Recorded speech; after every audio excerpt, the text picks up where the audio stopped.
প্রথমে আপনারা এই ভিডিওটা দেখুন।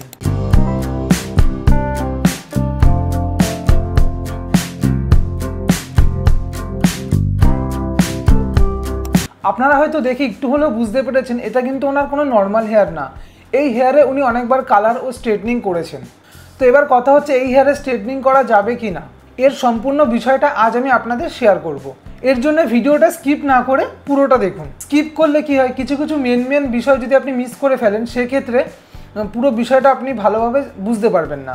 তো বেশি দেরি না করে ভিডিওটা শুরু করি। স্ট্রেটনিং করার পরে হেয়ারটা তো স্ট্রেট হয়ে যায়, কিন্তু হেয়ারে কি প্রবলেম হয়, তার জন্য কি করা দরকার আপনাকে বুঝতে হবে আপনার হেয়ারটা কি ধরনের। যেমন আমি একটা কালার হেয়ারে স্ট্রেটনিং করেছি, এরকম হেয়ারে ড্যামেজ হওয়ার চান্সটা বেশি থাকে। এর জন্য হোম কেয়ারটা ভালো করে করতে হবে, যেমন ভালো শ্যাম্পু, মাস্ক, সেরাম সেগুলো যেন প্রফেশনাল হয়। লরিয়াল হতে পারে, সচকপ, ওয়েলা, বিভিন্ন ব্র্যান্ডের আছে।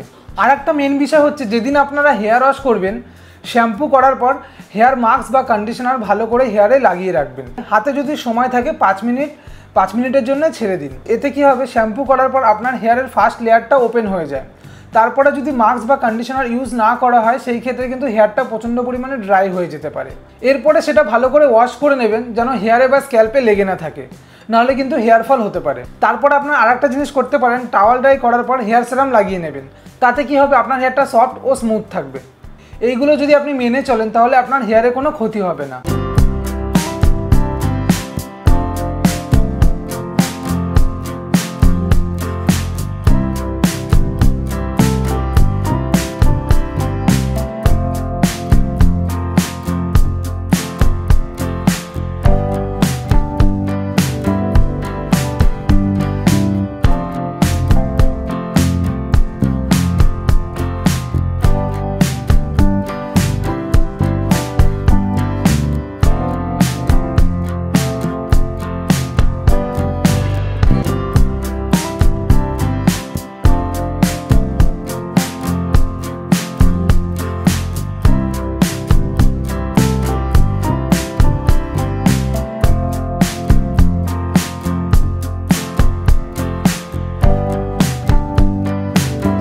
এ বিষয়ে যদি আরও কিছু জানার থাকে আপনারা আমাকে কমেন্ট করতে পারেন।